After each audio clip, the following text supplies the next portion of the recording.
Paz Família no Barco, está no ar mais um No Barco Podcast, diretamente da Expo Católica 2025.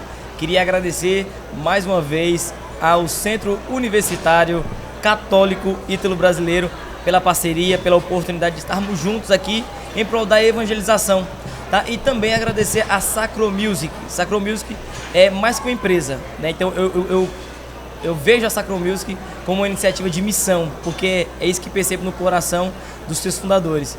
Tá? Então a Sacro Music faz sonorização de igrejas, não só católicas, mas especialmente de igreja católica, para trazer essa qualidade no anúncio do Evangelho e apoia demais a evangelização que acontece aqui no Barco. Se você ainda não conhecia a Sacro Music, fica aí o convite. Leve para o seu pároco, leve para a sua realidade de nova comunidade o trabalho da Sacro Music. Amém? Perfeito. É isso aí. Vamos então cumprimentar pela segunda vez em No Barco Podcast o professor Vitor Salles Pinheiro. Muito obrigado. Me sinto em casa. Vocês são tão simpáticos que já podemos nos chamar de amigos, já tivemos juntos uma vez. Que bom que deu certo. Estou muito feliz de estar aqui com vocês. Legal. No barco. Imagina a nossa alegria. Meu Deus do céu. Assim, eu fico constrangido, porque sei que o senhor tem muito a contribuir, mas ao mesmo tempo fico confortável, porque o senhor tem uma habilidade incrível de trazer a gente para perto e, de alguma forma, nos olhar no mesmo nível, assim, independente da... Ele se abaixa, né? Ele se agacha para chegar. Ele se agacha. E isso deixa a gente muito confortável. Obrigado, viu? Muito obrigado. Lembrei de uma passagem de São Paulo que diz: a ciência incha e a caridade edifica. Uma ciência, um estudo, uma filosofia, uma teologia sem humildade, sem amor e sem vontade de servir é inchada, é balofa, é vaidosa. E tudo que eu estudo, tudo que eu aprendo, eu quero compartilhar, porque eu sei que não é de minha autoria, de minha propriedade. Por isso que compartilhar é tão natural para mim, porque eu acho que não é meu, é de Cristo. E a gente percebe a alegria do senhor quando tem a oportunidade de falar sobre aquilo que ele move. Sem dúvida. A alegria é um componente que me acompanha, porque é sempre renovar a contemplação, da beleza de Cristo derramada na criação, nas instituições, na cultura, na educação, na política. Isso me fascina. Na filosofia. E professor, a gente falava em off, e um dos motivos pelos quais traz aqui o senhor na feira, né, muito especial, que é o trabalho que hoje o senhor exerce em parceria com a Ítalo. Então a gente queria começar já a conversa a respeito dessa nova pós, né, ministrada pelo senhor, e a obra já consolidada aqui também, né, através do livro, que é a Doutrina Social da Igreja. E a gente falava que, de maneira geral, a gente entende doutrina social da igreja como meramente assistencialismo social, né? Então, eu fazer uma benfeitoria para alguém que está numa condição social abaixo de mim. Só que vai muito além disso, né? Vamos falar das duas coisas. Primeiro sobre o que me trouxe aqui, depois sobre a doutrina social da igreja, especificamente a sua opção preferencial pelos pobres e porque isso está certo, mas parcialmente certo e não reduz toda a doutrina social da igreja. Certo. Eu vim aqui, na verdade, por 3 motivos que me atraíam. Vim lançar o meu livro Amor à Sabedoria. Acabei dando uma palestra no Congresso de Educação Católica da editora Unitrinos, que tinha me convidado no ano passado. Mas o que me trouxe mesmo aqui foi o lançamento da minha primeira pós-graduação em Doutrina Social da Igreja, Fé, Verdade e Política, pela Uniítalo.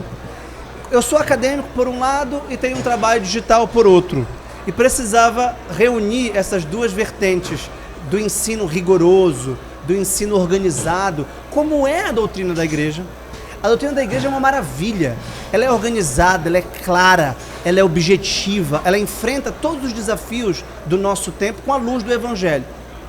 E há uma série de documentos pontifícios dos papas, desde Leão XIII, que permitem falar que nós temos uma teologia social, uma doutrina social sobre questões econômicas, políticas, jurídicas, pedagógicas, centradas no princípio da dignidade da pessoa humana e na família, da qual jorra o princípio da solidariedade, da subsidiariedade, da opção preferencial pelos pobres e assim por diante. Então eu estou muito feliz porque acho que vou unir duas habilidades que adquiri com o tempo. Primeiro, o pensamento acadêmico, que é bom, que é organizado, que é rigoroso, que é fundamentado em estudos científicos. E a teologia é uma ciência. A doutrina social da igreja, é claro, pertence à teologia na interface com a filosofia, com o direito, com a política, com a economia. Por isso que nós temos um corpo docente tão rico, do qual eu me orgulho muito, com o padre Paulo Ricardo, com o padre Leandro Rancera, com o Rafael Tonon, com o Rafael Rodbeck, com a minha esposa Laís Salles, que são acadêmicos, na sua maioria que tem um estudo acadêmico. Mas eu percebo que há também muita limitação na universidade atual, principalmente de não usar bem a internet. E a internet, a gente está aqui na internet, sim. Todo o público que está nos alcançando consegue colher deste formato, que vocês são um craque de podcast, muita informação, muita cultura, a gente consegue evangelizar e falar de Deus aqui. Da mesma forma que se a gente usar bem a internet para a educação, daí EAD, educação à distância, online, a gente consegue complementar a internet e a universidade. As aulas do curso serão ao vivo, a pessoa pode se sentir participando, perguntando, com a câmera aberta, olho no olho, digamos assim, e também gravado para quem não puder estar presente na hora, que é quarta-feira à noite, o curso, assistir depois. O que é a doutrina social da igreja e por que a gente tem essa visão que não é errada, mas é reducionista? Certo. Nosso Senhor falou claramente no Sermão da Montanha que nós precisamos de oração, jejum e esmola. A oração nos conecta com Deus, o jejum nos conecta conosco mesmo e a esmola com o próximo. Muito bom. E também falou nas bem-aventuranças que nós somos bem-aventurados como somos pobres no espírito, quando nós sofremos, quando nós choramos, quando nós temos sede e fome de justiça. Claro que ele está falando do caminho para o céu e de uma dimensão espiritual, mas ao mesmo tempo chegar no céu exige percorrer na terra fazendo justiça. Essa justiça, repito, é muito mais a dimensão religiosa e espiritual, não é a justiça política. Mas a caridade pressupõe a justiça. Então a igreja percebeu que ela precisava iluminar as questões modernas, sobretudo surgidas com a Revolução Industrial e com a divisão do trabalho, a partir do Evangelho. Então a doutrina social da igreja nada mais é do que iluminar moral e espiritualmente as questões sociais a partir do Evangelho. É um fato social, sobretudo no Brasil, a desigualdade social. Sim. A desigualdade de renda. Existe pobreza e miséria. Nosso Senhor falou, os pobres sempre os terão convosco.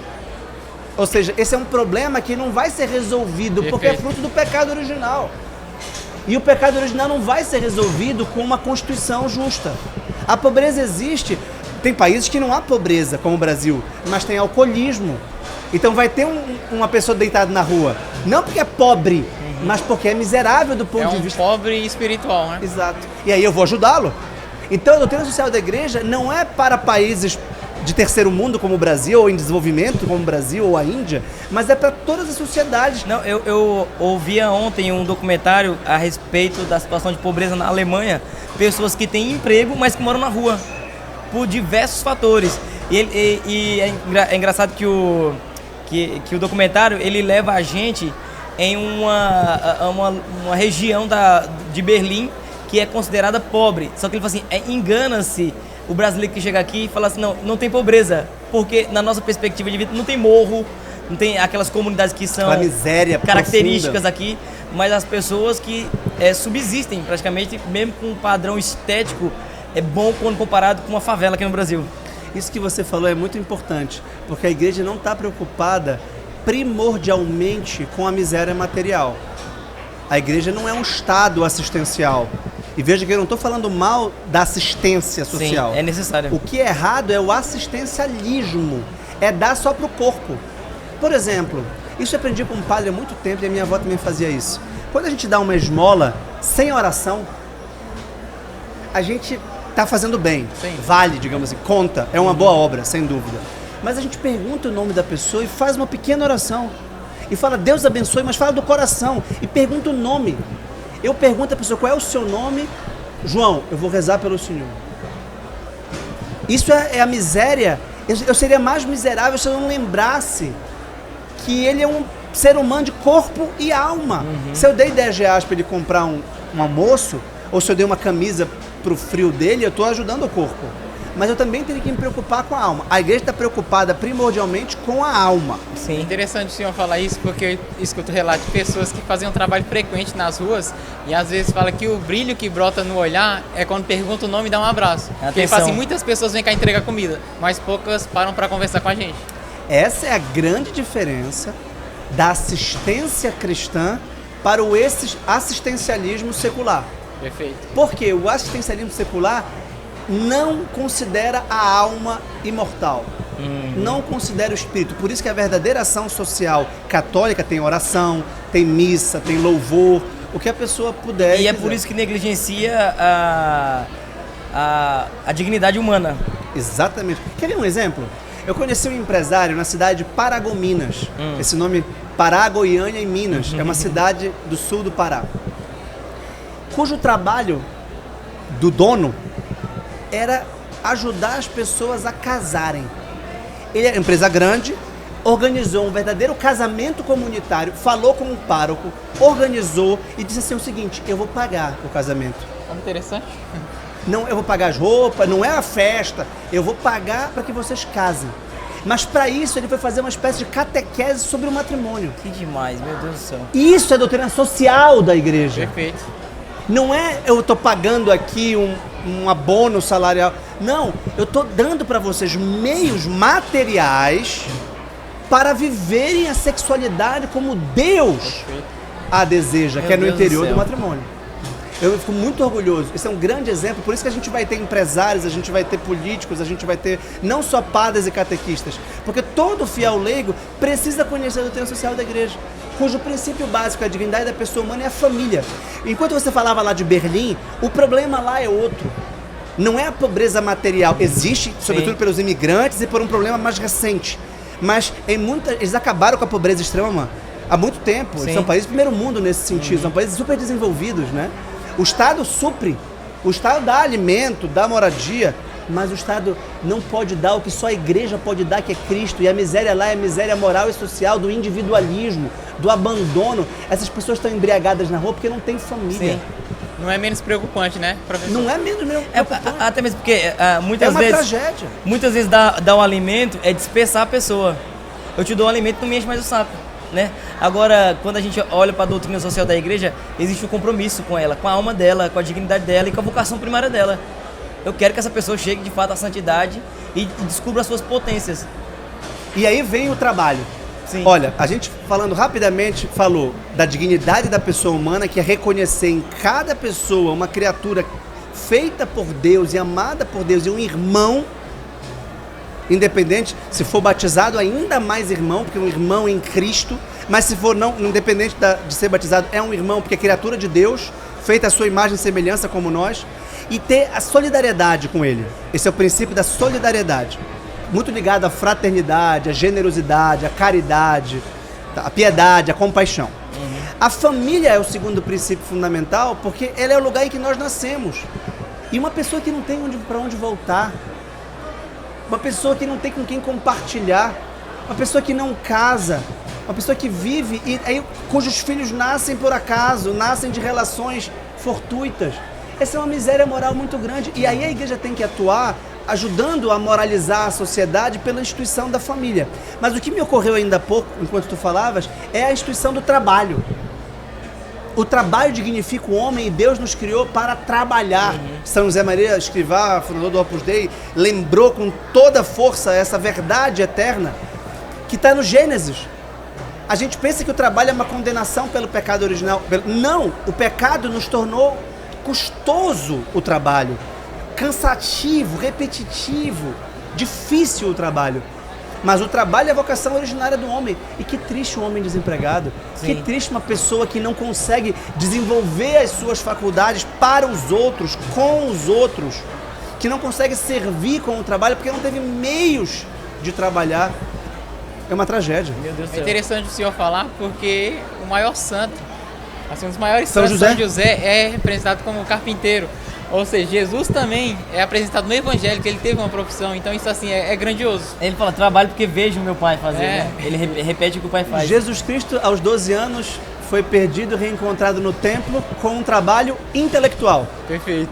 fazendo perguntas e respondendo, e todo mundo, de onde ele vem tanta sabedoria? Então, com 12 anos, digamos assim, era um debatedor com os doutores do tempo. Perfeito. E ao mesmo tempo era o filho do carpinteiro, santificando o trabalho intelectual e o trabalho manual. Todo trabalho é digno. E quis trabalhar. E disse, meu alimento é fazer a vontade do Pai. Exatamente. E quando ele fala, tudo está consumado, essa palavra é a conclusão de um trabalho. Cumprir, Quando né? a gente acabar e falar assim, puxa, concluímos, perfizemos, né? Realizamos na sua inteireza, acabamos, deu certo, foi bom.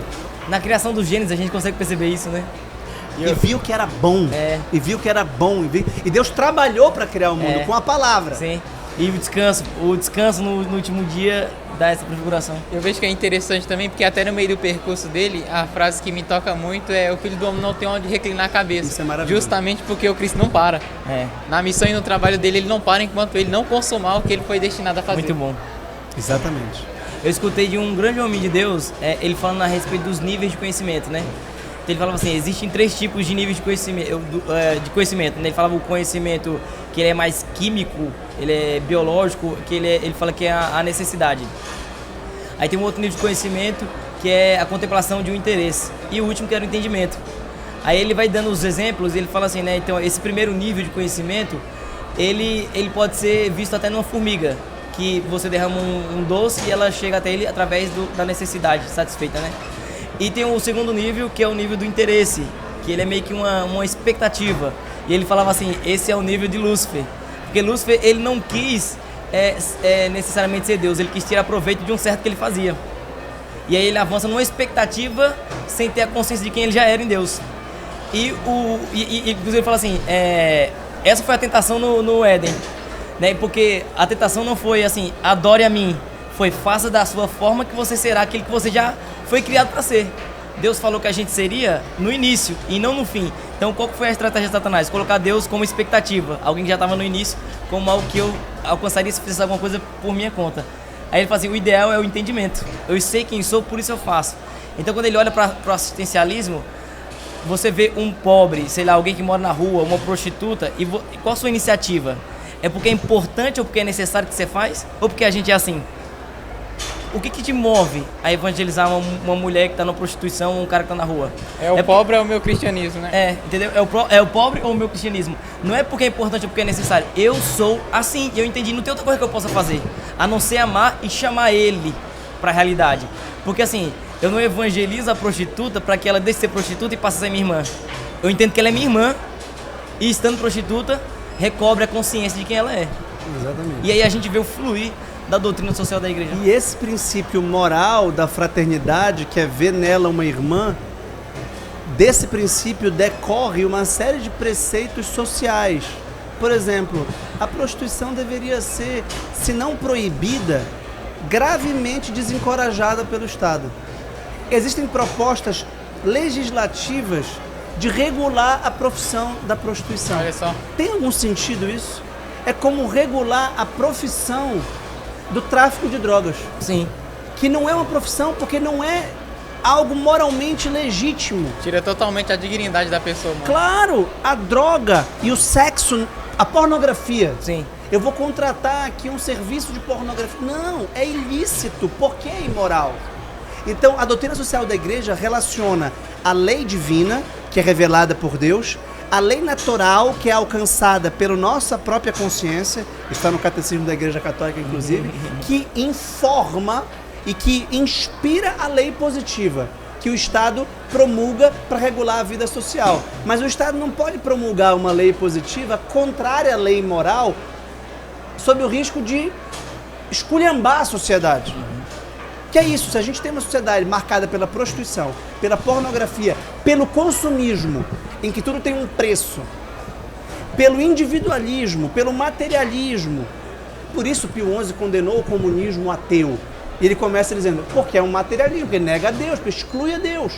Da mesma forma, uma educação como nós temos muitas vezes hoje em dia, que exclui a Deus, que exclui a teologia, que exclui o conhecimento religioso.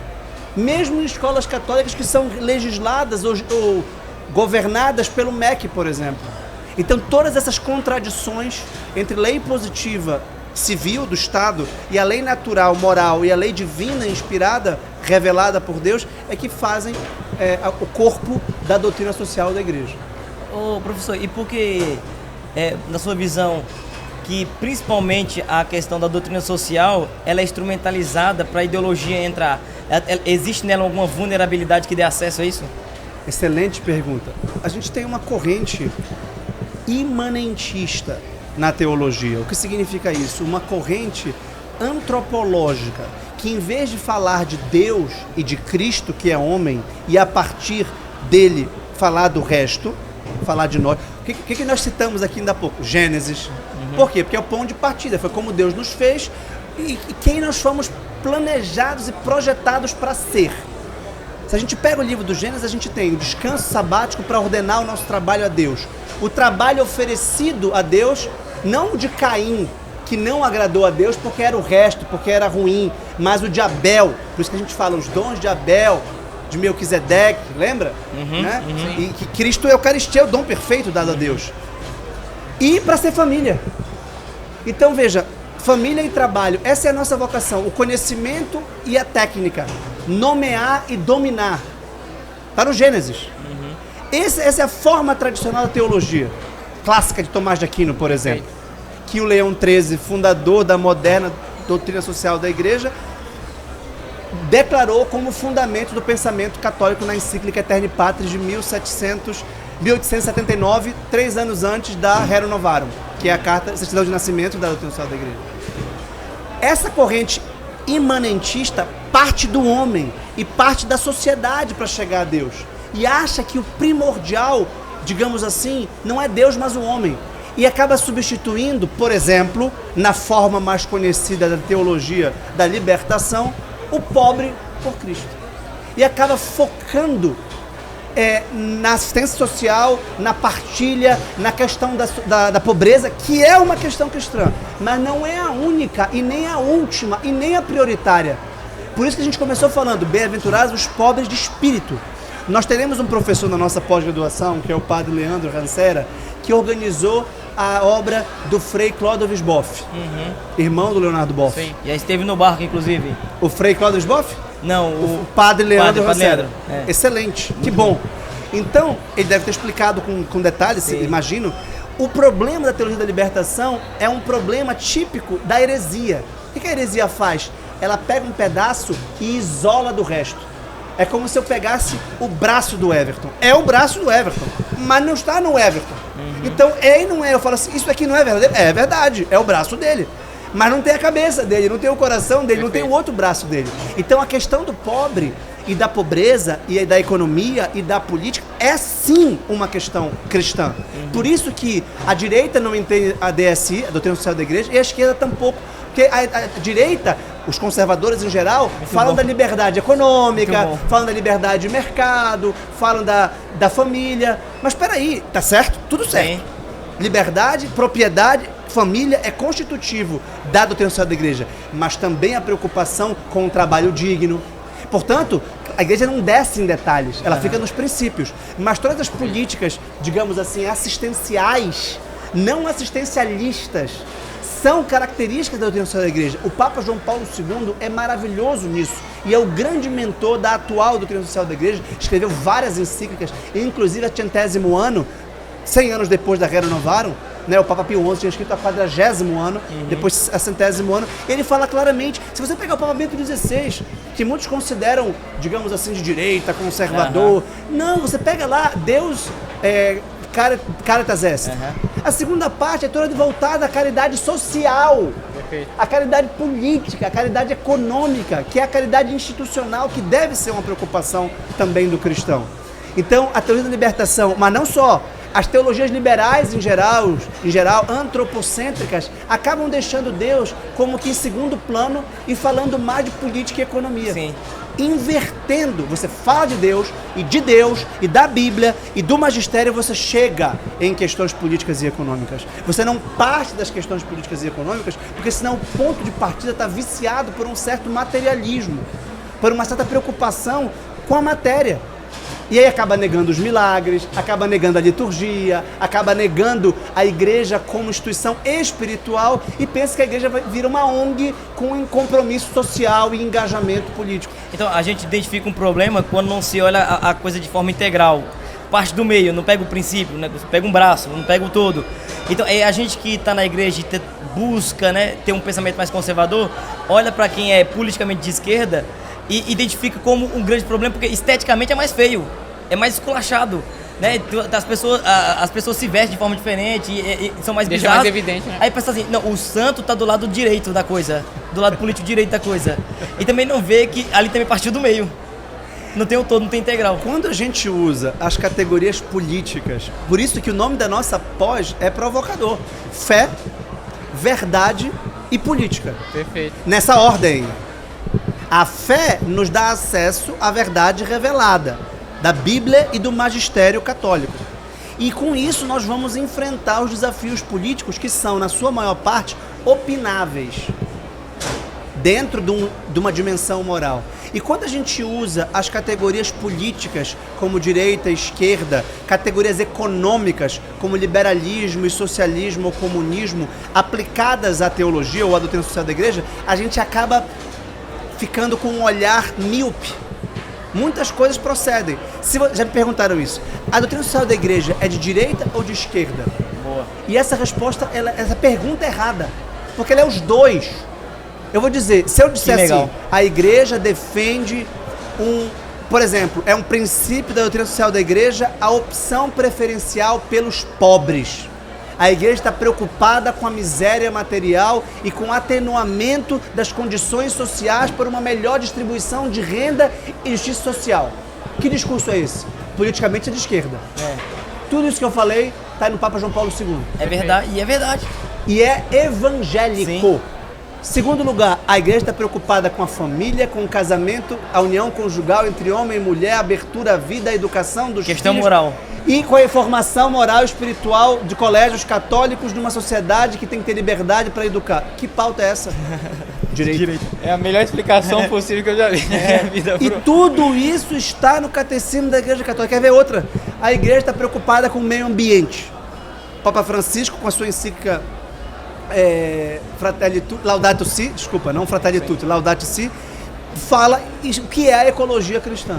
É a preocupação com o meio ambiente criado por Deus, que tem uma dimensão política, econômica e social, porque o ambiente é diferenciado. Você falou agora, por exemplo, de favelas, água potável, isso é uma questão ambiental. Sim. E uma questão social, porque a nossa água é potável. A gente pode comprar uma água dessa, mas tem gente que bebe água da torneira.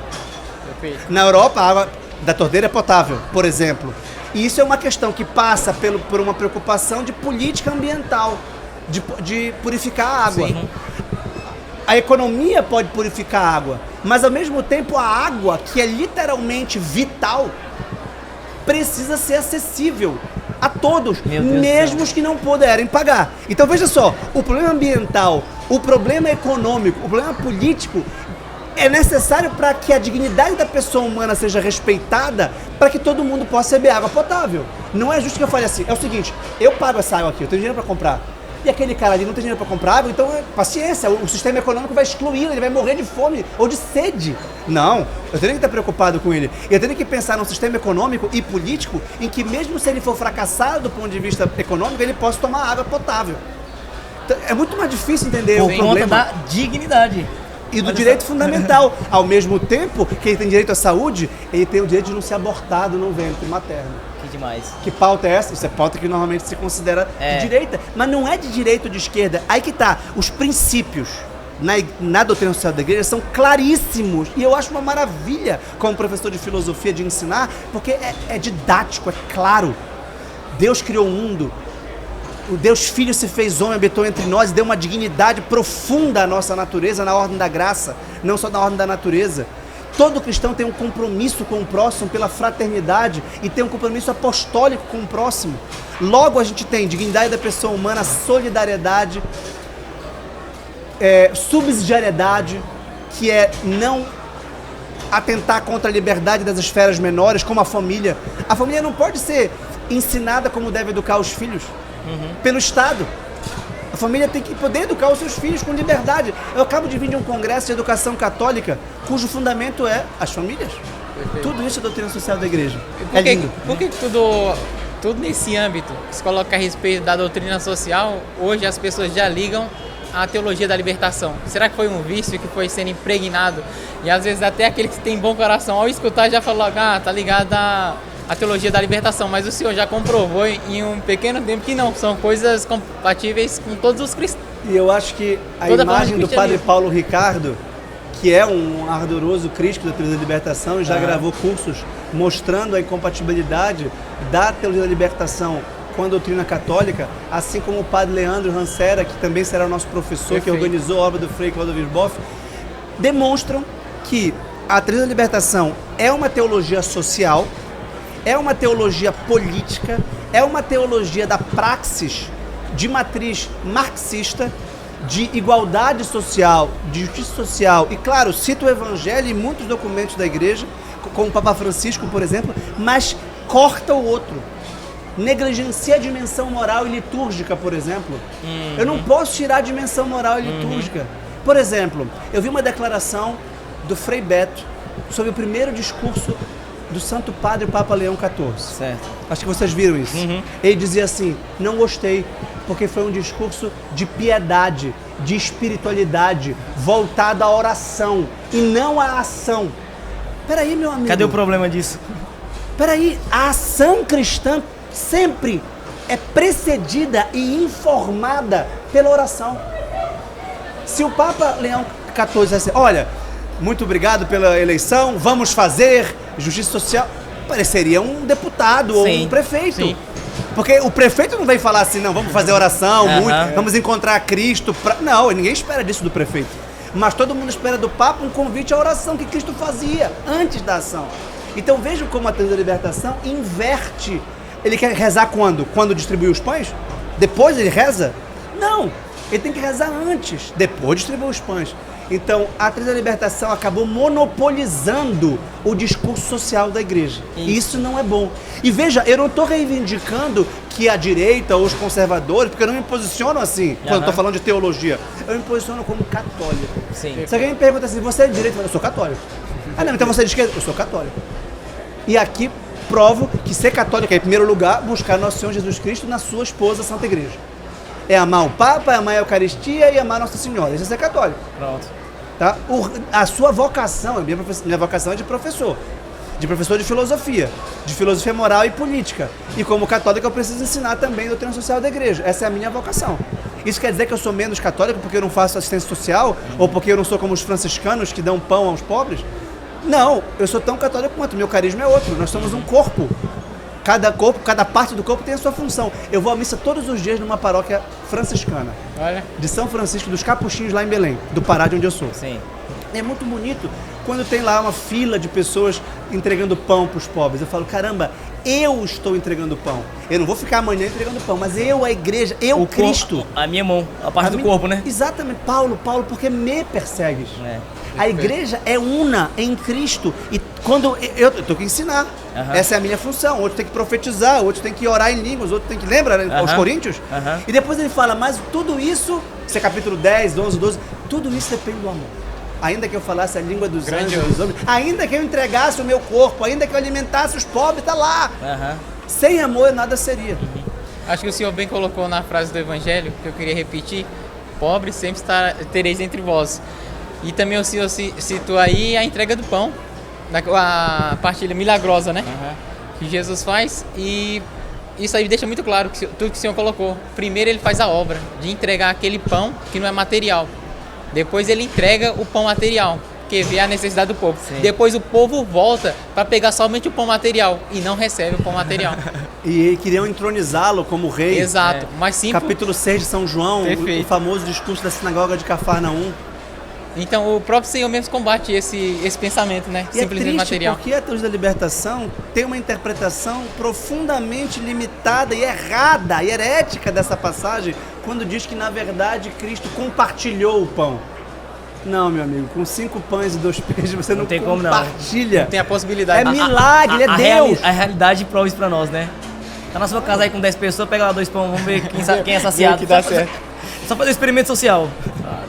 E não tem... Ô, professor. Então eu sinto muito, eu sofro com isso. A gente pode falar sobre a unidade da igreja. Vamos falar agora. Porque eu sofro com... Eu quero crer. Eu sempre penso em São Bernardo de Claraval, que diz: se não podes perdoar a ação do teu próximo, perdoa a intenção. Se não podes perdoar a intenção, pensa que a tentação foi dura demais, mas perdoa mesmo assim. Ou seja, eu olho para... demais, nunca tinha escutado isso. É maravilhoso. São Bernardo de Claraval. Quando eu vejo uma ação, eu penso, caramba, pelo menos a intenção pode ter sido boa. Mas não, a intenção foi má. Eu falo, caramba, a tentação deve ter sido grave. Porque fala em nome de Cristo, se dizem católicos, mas não estão fiéis à obediência do magistério. E se você me perguntar assim, professor, qual é o grande magistério? Eu não pestanejaria em dizer Papa João Paulo II. Leia as encíclicas do Papa João Paulo II e você vai ver o equilíbrio. O mesmo Papa que condenou o comunismo e é responsável pela derrubada do Muro de Berlim.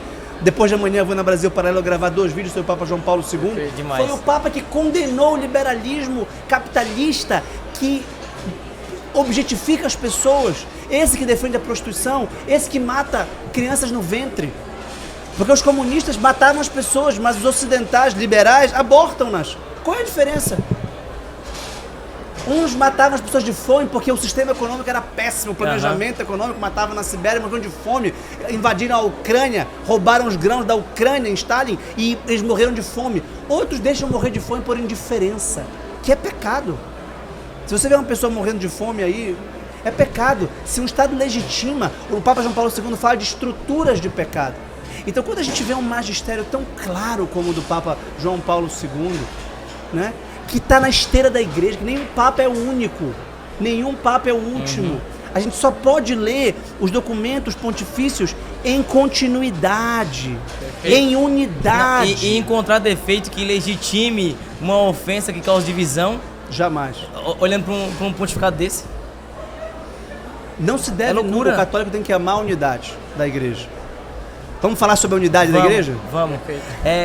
Porque eu vejo, inclusive, que essas duas realidades que criaram uma dicotomia entre elas, como se não existisse outra coisa, ou eu sou de direita, eu sou de esquerda, e não existe algo que contemple aquilo que há de bom, acho que foi o grande causador, pelo menos contemporâneo, dessa divisão, que se resvala agora dentro do corpo de Cristo, porque começa com pautas políticas e acaba que isso resvala aqui dentro e abre-se aí o espaço para divisão. E eu queria então que o senhor pudesse nos ajudar a dar uma direção, um caminho para unificar a igreja, porque em outro tempo talvez a gente precisava fazer ecumenismo com cristãos separados, mas agora o ecumenismo é dentro de casa. Chega a ser engraçado. É inacreditável isso, né? É impressionante isso.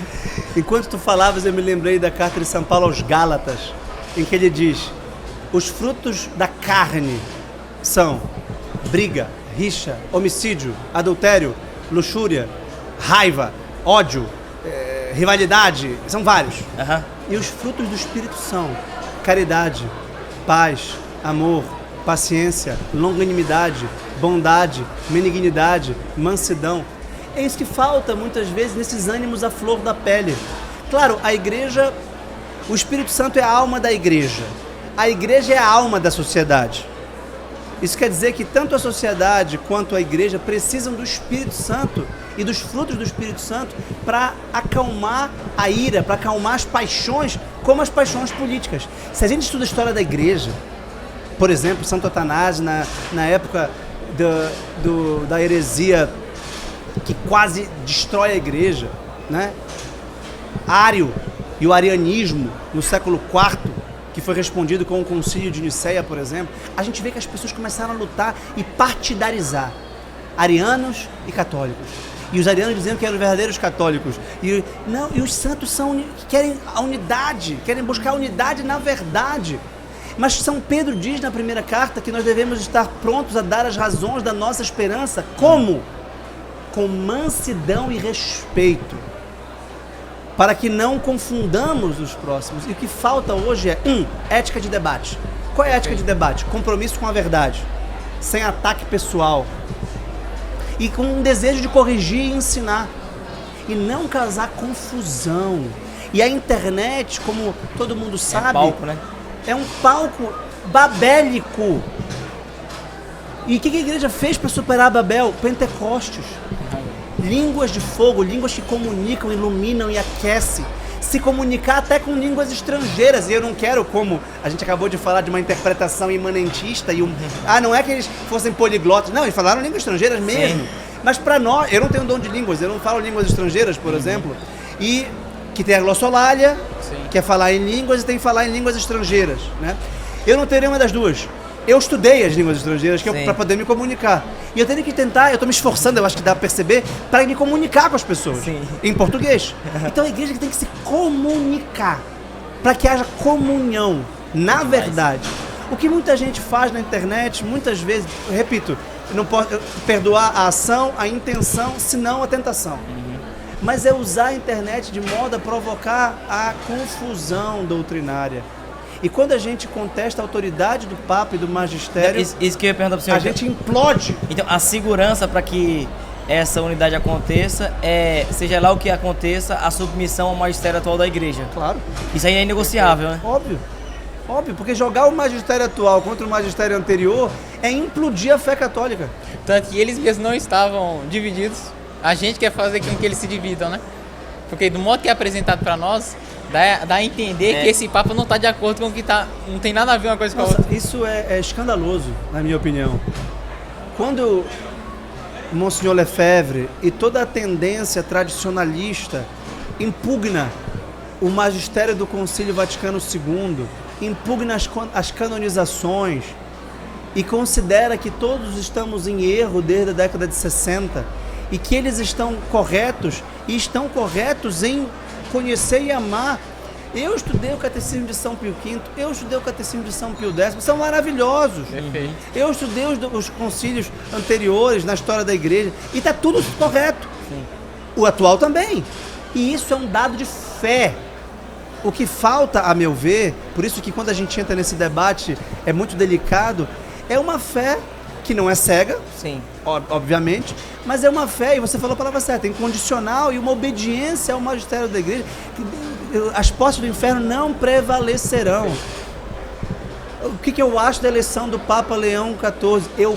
Minha resposta é perguntada várias vezes. Eu sei que não fui eu que escolhi e nem os cardeais, foi o Espírito Santo. Perfeito. Que demais, professor. E eu creio no Espírito Santo. E eu creio na igreja. E nem é aqui um embaixador do movimento carismático, viu? Olha só. Então, unidade da igreja. É interessante porque você escuta isso também na fala do Papa. Eu não lembro agora se foi Bento XVI ou se foi o Papa Francisco. Perguntaram se ele estaria na próxima Jornada Mundial da Juventude. Ele falou assim, com certeza Pedro estará. Falou que resposta maravilhosa, né? Maravilhosa. Pessoal, isso é um ato de fé. No credo Exatamente, apostólico, é um ato de fé. A gente fala que crê em Deus Pai, crê em Deus Filho, crê em Deus Espírito Santo, crê na Igreja Una, Santa, Católica, Apostólica. O que passa disso, quando a gente relativiza isso, quando a gente fala assim, eu creio, mas a gente já abriu a porta para a descrença, para o ceticismo e para a humanização. E aí vem a politização. Este Papa, quando alguém fala assim, este Papa, eu vejo que se a pessoa tem fé católica ou acha que tem, aí a gente tem que ajudar. Meu amigo, eu não quero ter razão. Eu quero que você seja católico como eu quero que você seja o mesmo, eu quero a unidade. Né? E o que eu faço com esse debate, especificamente com os tradicionalistas? Eu tento mostrar que eles estão muito certos, mas não inteiramente certos. Eles têm razão em muitas coisas. Sim. Amar a tradição da igreja, amar os santos tradicionais. É um bom caminho. Amar a missa tridentina é uma maravilha. Eu amo a missa tridentina. Mas eu não vou sair apontando dizendo que o resto é blasfemo, é herege, é pecador e que a igreja não está na missa do Paulo VI, que Cristo não está presente na Eucaristia. Porque não é o rito da missa que garante a presença. Claro, existe a necessidade da liturgia ser bem celebrada e dignamente celebrada, mas não é isso que garante a presença de Cristo na Eucaristia. Demais. É o Espírito Santo e a nossa fé. O padre lava as mãos, o padre está em persona Christi. Bem, se não é um padre legitimamente ordenado, aí é uma coisa grave. Sim. Mas fora isso, é a igreja. Eu aprendi a amar a igreja. E assim, ó, com todo o respeito que eu tenho ao professor Vitor Salles, eu digo assim, se o professor teve o cuidado de consultar o catecismo de Pio V, o que nos faz pensar que o magistério junto com São João Paulo II, quando promulgou o novo catecismo, não teve esse cuidado. Ora, É como se ele tivesse negligenciado. Não vou ver, não. Vamos fazer uma coisa nova aqui. e o Lefebvre viu. E ele entendeu. Mas o Bento XVI não. Quando houve essa polêmica com o Centro Dom Bosco, eu tenho muito carinho, respeito. O meu novo livro tem 2 livros do Centro Dom Bosco que eu prefaciei. Mas eu acho que gera confusão, porque gera no fiel leigo em geral a dúvida sobre a validade do magistério atual. Isso é muito grave. Isso é muito grave. E eu me posicionei postando, tá no meu canal do Instagram, quem quiser ver, no meu perfil do Instagram, dizendo que diante da confusão doutrinária, que é característica da igreja no século XX, e isso é um câncer, Deus mandou 2 papas, um filósofo e um teólogo, o Papa João Paulo II e o Papa Bento XVI, que, digamos assim, resolveram o problema. E eu tenho que acreditar neles. Eu acredito em todos os outros papas anteriores. Eu acredito no Espírito Santo que iluminou a igreja em todas as épocas. Perfeito. Então eu não sou nem modernista, nem tradicionalista, como nenhum católico pode aderir à novidade pela novidade com a ruptura. Porque a modernidade é uma afirmação do novo rompendo com o antigo. Isso é contra a tradição apostólica que caracteriza a igreja. Por outro lado, a igreja está viva na história. E a própria tradição apostólica implica exatamente a reforma e a renovação. Não a ruptura. Por isso que a reforma protestante não é uma reforma. Lutero não é um reformador, embora a gente use essa palavra. Reformador é São Francisco, por exemplo. Perfeito. Reformador é São Bento, que põe uma novidade para continuar viva. Quando São Bento, por exemplo, de Núrcia, no século V, funda a primeira grande ordem monástica do Ocidente, ele está vendo uma solução nova para um problema novo.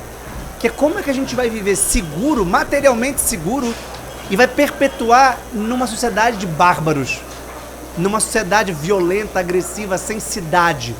Então houve uma desurbanização, uma ruralização da sociedade com a queda do Império Romano, e ele criou algo chamado mosteiro, que já havia no Oriente, no Egito, na Capadócia, e ele trouxe para Roma, trouxe para a Itália, essa forma. Esse é um reformador, porque a forma católica está permanente. E o que garante a forma católica?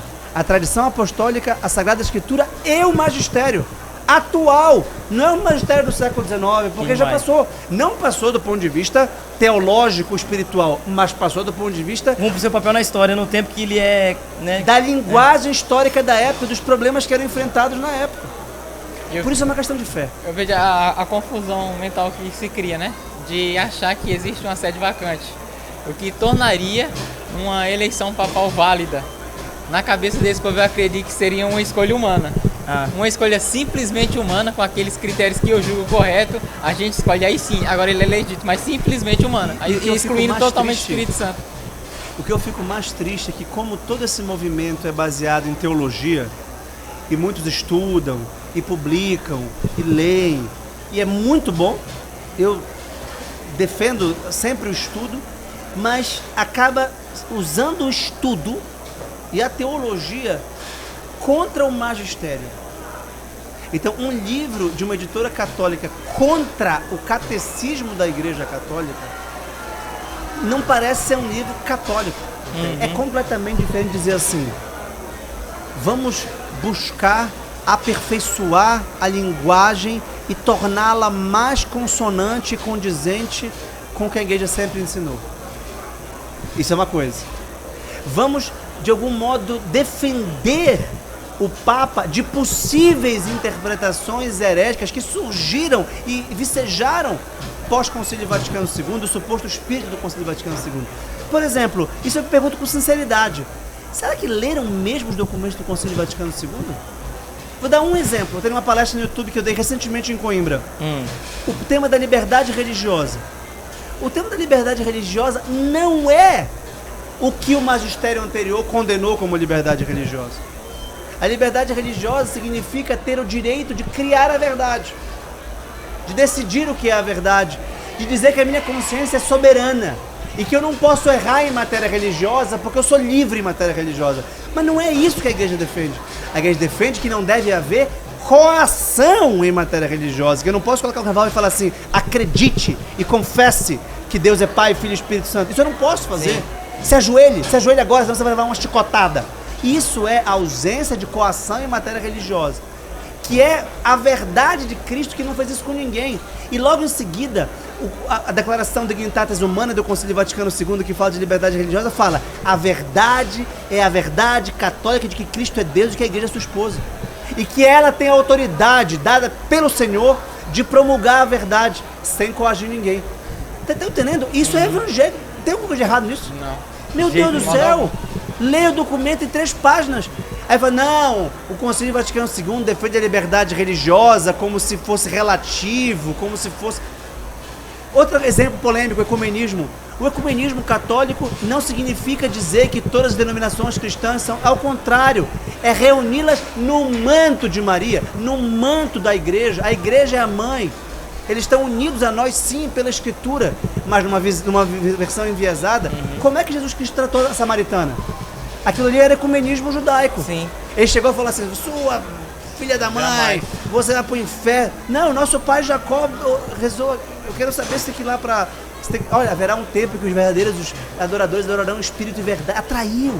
Me dá de beber. Como assim tu me pedes água? Água de vida. E Jesus foi conversando. Isso era uma espécie de ecumenismo. Sim. Ou diálogo interreligioso. Como que eu convido para entrar no barco xingando? Vem, desgraça. É tão interessante que a samaritana ela fica surpresa, né? Total. Sim. Ou seja, o diálogo interreligioso não é dizer que o budismo está certo. Sim. É dizer que os budistas procuram a Deus. É errado dizer isso? Não. Eles não encontraram. Sim. É dizer que... Como é que começa o catecismo? O catecismo começa: o homem é capaz de Deus e busca Deus. Ora, deixa eu te perguntar uma coisa. Santo Agostinho está na capa do meu livro. Santo Agostinho lia Platão. Sabe por quê? Os neoplatônicos. Porque Platão buscou a Deus antes da encarnação do Verbo e encontrou muitas verdades filosóficas. Isso é o verdadeiro diálogo. Santo Tomás, né, Aristóteles? O que Paulo... Santo Tomás lia os árabes, lia os judeus. O que Paulo foi fazer no Areópago? No Areópago, meu Deus do céu. O que ele foi fazer? Senão diálogo interreligioso. Então, Paulo não era cristão autêntico, não era ortodoxo, não era... Não! Ele pregou o escândalo da cruz. Os gregos procuram sabedoria, os judeus procuram sinais, mas nós pregamos Cristo e Cristo crucificado. Escândalo para os judeus e loucura. Nós pregamos a loucura. Sim, nós pregamos que o Santo Padre, esse que todo mundo vê, cardeal, prevosto, é o sucessor de Pedro e é o vigário de Cristo. Sim, eu tenho fé nisso. Perfeito. Ainda que pareça loucura. É loucura. Eu tenho fé nisso. Eu tenho fé que Maria é Imaculada, que Jesus nasceu de uma virgem, etc. E está presente na vida da igreja. Isso é fé. Isso é fé. O resto... não, vamos negociar, vamos compaginar. Não dá. E acho que o ecumenismo é justamente isso, né? O que o senhor falava antes a respeito do Esse debate. É um falso ecumenismo. Dizer que todas as religiões são iguais, que todas as armadilha. Está escrito isso no coisa? Não. Não está de jeito nenhum escrito. E a igreja chama por debate, ao qual o senhor se referia antes, porque até o professor Joel Gracioso falava que é muito difícil ele ir para um debate, porque todo mundo já vem com as suas ideias de querer um ataque e não querer escutar e chegar na verdade. Ninguém quer chegar na verdade. Porque são relativistas. Exato.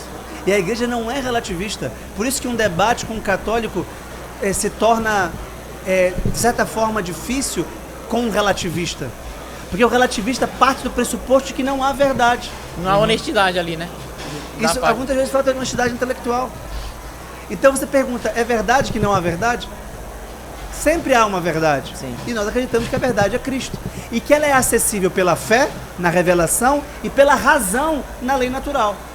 Não, afirmar que a verdade é relativa é afirmar uma verdade. Claro. E São Paulo aos Romanos, no começo da sua carta, diz que os pagãos, não tendo a lei, conhecem-na inscrita no seu coração. Isso é lei natural. Sim. Que o próprio Deus infundiu. Ora, o diálogo interreligioso, o diálogo com os seculares, como o que eu faço na universidade, eu tento, de boa fé, fazendo na universidade, é pela lei natural, pela razão moral. C.S. Lewis trabalha, né, cristianismo puro e simples, de forma magistral. Eu falava até com o senhor, antes daqui da gravação, para quem era destinado a esse trabalho. Que às vezes a gente pega um documento da igreja e as pessoas vão falar ali, está simplesmente voltada para quem é cristão. E isso tanto é que o documento da igreja Humana Vitae, que eu também tinha citado com o senhor, ele escreve também para os médicos, para os educadores, para a sociedade, para os governantes. Mas aqui de modo específico, queria que o senhor falasse para quem que o senhor escreve essa obra aqui.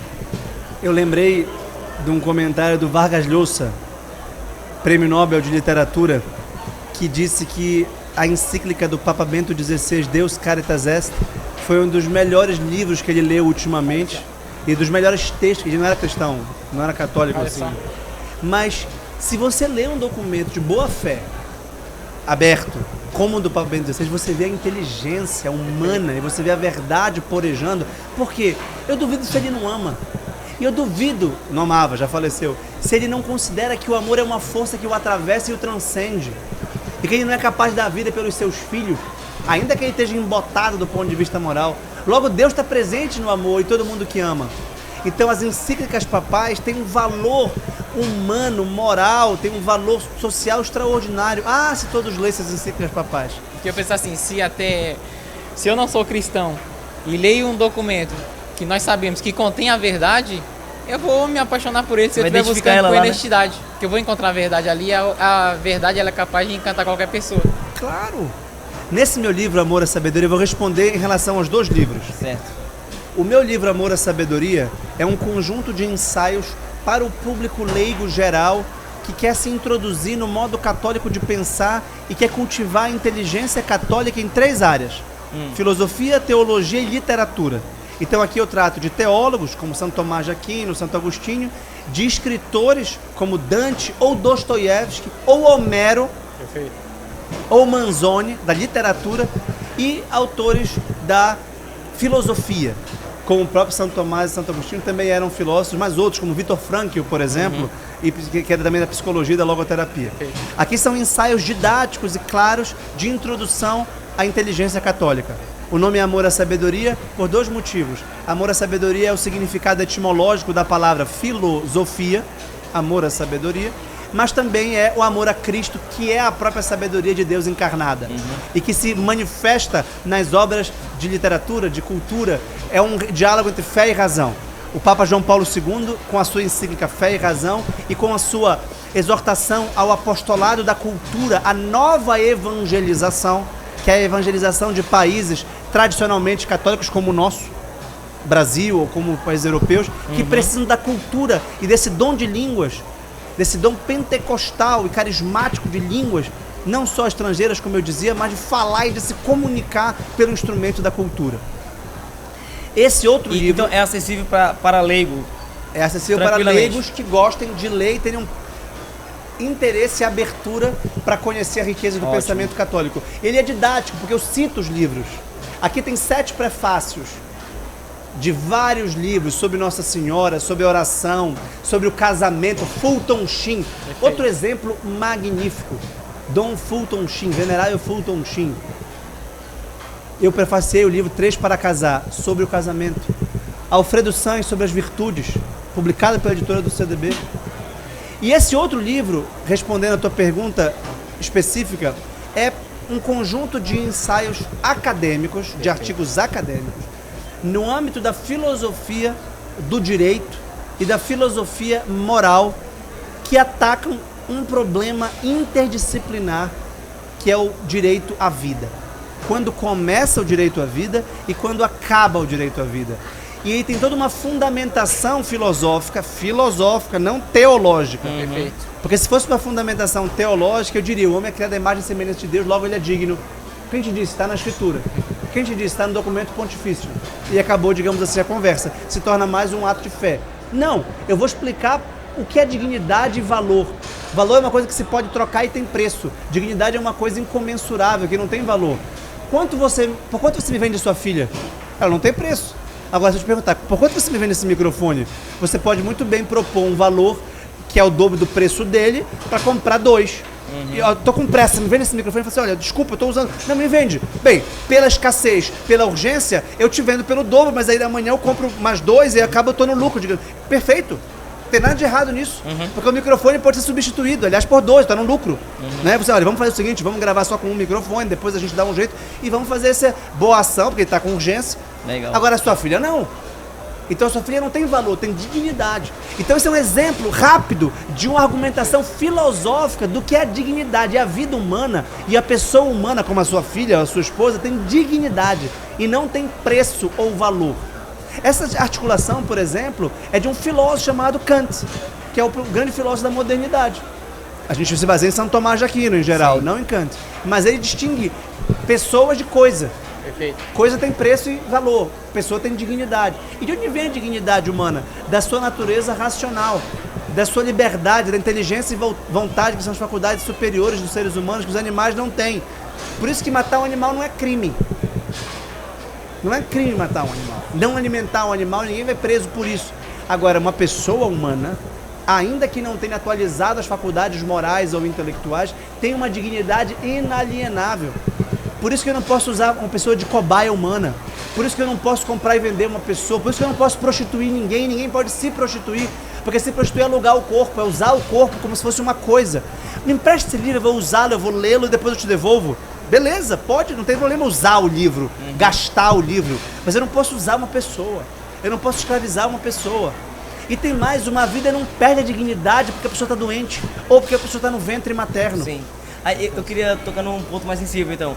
Então a gente reconhece essa dignidade e por isso a gente é inegociavelmente contra o aborto, mas em questões, por exemplo, de pena de morte, ou sei lá, ou legítima defesa, como é que o público que está nos vendo entende isso? Perfeito, uma questão desafiadora. Vamos enfrentá-la com ordem didática. O 5º mandamento diz: não matarás. A palavra que traduz o hebraico com mais precisão é não assassinarás. Assassinar é matar um inocente. Certo. O Papa Francisco revisou o Catecismo da Igreja Católica na seção específica sobre o 5º mandamento, que é não matarás, dizendo que hoje em dia a Igreja não precisa mais e não deve mais aceitar a pena de morte, porque ela foi contra a pena de morte há muito tempo. Mas ela aceitou como uma forma válida de proteger o corpo social e o bem comum, se não houvesse outros meios de deter os assassinos. Hoje em dia, nós não precisamos mais da pena de morte, e o Papa Francisco diz que, à luz do Evangelho, nós temos que defender a vida, mesmo a vida dos culpados, não só dos inocentes. E um criminoso não perde direito à vida porque cometeu um crime. E como não há mais necessidade, a gente pode prendê-lo. Eventualmente a prisão perpétua. A gente consegue excluí-lo e isolá-lo do convívio social para proteger. O Estado tem o dever de proteger a sociedade. Se um estuprador entra na minha casa, eu tenho o dever de proteger a minha esposa. Se um ladrão entra na minha casa, eu tenho o dever de proteger o meu filho. Eu não posso falar assim, desculpa, eu não posso fazer nada. Não. E aí entra a legítima defesa. Eu tenho direito à vida, eu tenho direito à propriedade. Ninguém pode maculá-los. Logo, eu preciso usar da força. Se eu falar assim, por favor, sai.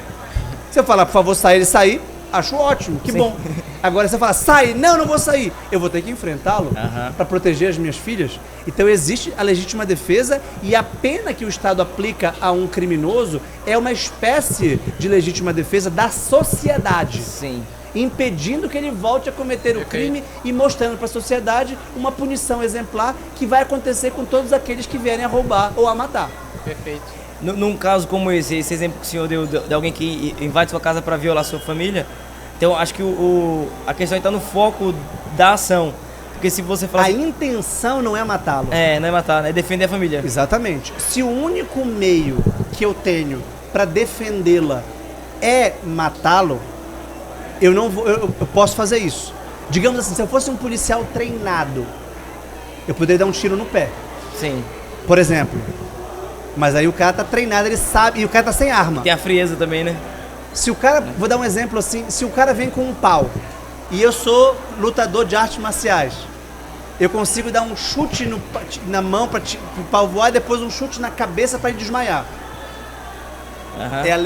Existe no próprio direito a punição do excesso de legítima defesa. É proporcional no caso. Se o cara vem me dar um soco, eu dou um tiro na cabeça dele, eu posso muito bem dizer que houve um excesso de legítima defesa, que eu acabei extravasando, eu posso ter cometido um homicídio. Talvez culposo, não doloso. Ou seja, a minha intenção talvez não tinha sido matá-lo. Agora, é diferente eu estar em casa, ver um estuprador, eu pego uma cadeira e dou na cabeça dele e acaba morrendo. A minha intenção não foi matá-lo. Sim. E aí vem o direito, com a sua persecução penal, legítima, com o devido processo legal, para nos ajudar a entender. Eu vou ter direito à legítima defesa. O advogado da vítima ou o advogado da família da vítima vai ter o direito, ou o promotor vai poder dizer: vem cá, o que aconteceu? Você matou, quis matá-lo? Não, quis defender minha filha. Então aí que está a diferença. E o Estado também tem que ter uma dosimetria na pena e uma proporcionalidade na pena. Um ladrão de galinha não vai ter pena de morte.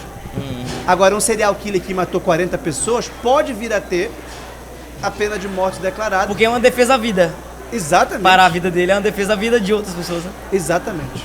Perfeito. E ele falando da dignidade humana, né? Eu lembrava muito a respeito de alguém que conversava algo a respeito, porque se busca a vida fora da terra, né? Se busca incessantemente. E ali se encontra uma bactéria que talvez seja a vida, é a festa. É uma motivação imensa. Ou então se entra num lugar público para você discutir sobre a pena a se pagar por matar uma ave que está em extinção, porque ela era uma vida. Ou de preservar as tartarugas, porque é um crime e eles querem amputar um crime gravíssimo que a pessoa tem que pagar. Agora, se discute se uma vida que está dentro da barriga, uma vida humana, se é vida ou não é, qual que é o sentido disso? É loucura total.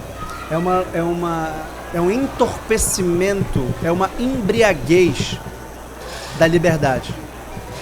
A liberdade se tornou um valor tão sagrado para a nossa sociedade que dizer que você não tem a liberdade de matar o fruto de uma relação sexual significa opressão. Olha, eu entendo que o drama de uma vida não quista, mesmo estupro, que é uma grande tragédia, mas não mate um inocente.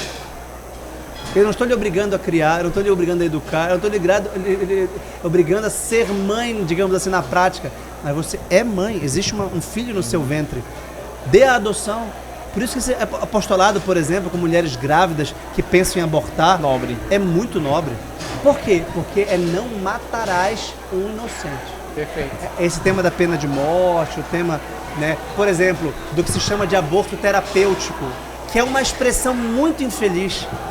Quando eu quero salvar a mãe está correndo risco de vida. Não é um aborto terapêutico. Não. É uma terapia da mãe. Eu estou curando a mãe. E a igreja ensina o duplo efeito. Duplo efeito, 2 efeitos. A minha intenção é proteger a minha esposa, a minha filha. O meio indesejado, mas tolerado, porque o único meio de salvá-las é matando o assassino. Certo. Eu coloco uma cerca elétrica. Olha, ele se eletrocutou. Eu sinto muito. Porque eu colocava antes garrafa, já viram? Sim. E ele pulava o muro.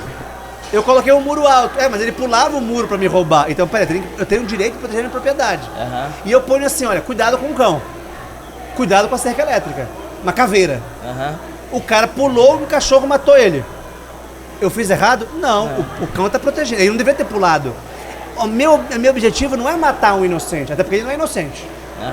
Senão ele não teria pulado a cerca de noite para roubar, entendeu? Entendi. Então, quando a gente fala de aborto terapêutico para salvar a vida da mãe, a gente não é um aborto, na verdade. É uma intervenção terapêutica na mãe, cujo resultado tolerado, mas indesejado e sempre indesejado é o aborto. É diferente assim, eu vou fazer um aborto para me curar. Peraí, isso aí não, isso é pecado. Você tem que tolerar a consequência e tentar todos os meios terapêuticos possíveis para salvar a vida do filho. Se não é possível, você salva a mãe. E muitas mães isso que eu ia falar. Preferem não. No especial de Natal da Brasil Paralelo do ano retrasado, teve a testemunho do Henrique Beda, que foi em clínicas procurando meios e salvou a vida do filho da mãe. E até as clínicas católicas americanas de ponta que diziam, não tem jeito. Até que ele falou assim, então tudo bem, então eu não vou fazer o tratamento. E aí está aí, o filho... Nós conhecemos um caso de um rapaz que a gente conhece, que ele casou com uma moça e já tinha sido apresentado para ela que se ela engravidasse, corria o risco dela vir a perder a vida por conta de uma doença que se manifestaria nela. E ela optou por se casar e ficou aberta à vida, teve o filho sabendo da consequência, ela faleceu, mas o marido falou que ela expressava a todo momento esse desejo que ela tinha de ser mãe E por mais que fosse ocorrer... E o filho sobreviveu? Sobreviveu. Tá com o pai hoje, ela faleceu, mas ela de forma muito honrosa, sabe? Muito valorosa. Teve o filho assim, o que ela desejava ela cumpriu. Então, um testemunho maravilhoso. De uma passagem do Evangelho que diz: se o grão de trigo não morre, não dá frutos. O quanto essa mulher... Primeiro, essa mulher está no céu, muito provavelmente. E ela morreu dando a vida. Quem fez isso? Cristo. Isso é a fé. Aí nesses momentos a gente vê quem tem e não tem fé. Perfeito. Não para criticar quem não a tenha, porque ter fé é um dom, mas também é uma virtude. Mas para ver o que é a fé. Essa mulher é uma santa. Sim. Isso é santidade. Sem dúvida. Muito bom. É isso, professor. Muito obrigado, viu? Gratidão. É um grande prazer estar com vocês. Sempre. Eu penso assim, a gente só vai se dar conta da graça que Deus nos manifesta ao trazer pessoas como o senhor para estar aqui à mesa e ter esse tempo conosco daqui uns anos, porque agora é impossível a gente contemplar. Eu só queria falar também, porque que alegria seria se homens de boa vontade, principalmente os governantes, tivessem um exemplar desse na mão e olhassem como uma solução para a necessidade do povo atual, né? Como seria magnífico. A renovação da sociedade pela igreja parte pela conscientização do apostolado público dos leigos. Perfeito. Que são governantes, empresários, professores, comunicadores. Eis aí nossa responsabilidade. Comunicação social, tudo isso. A formação doutrinária é fundamental. O governante tem um papel incomparável. O professor também, o comunicador também. A doutrina social da igreja, essa palavra política, nesse sentido, não é só a política eleitoral e a política partidária. Eu sou político como você é político. Eu tenho uma parcela de poder. E essa parcela de poder que cada um de nós temos, ainda mais numa política democrática, mas não só numa política democrática, tem que estar ordenada a Cristo. É isso. Queria pedir a você que seja missionário conosco. Pegue o link dessa conversa, compartilhe com o máximo de pessoas que você conseguir. Fale sobre o tema, não mande só o link, fale do que se trata essa conversa, para que mais pessoas possam ser abençoadas por ela, tá? E diante disso, só podemos dizer uma coisa: permaneça no barco, porque fora do barco não há salvação. Glória a Deus. Perfeito. Amém. Muito obrigado. A gente que agradece.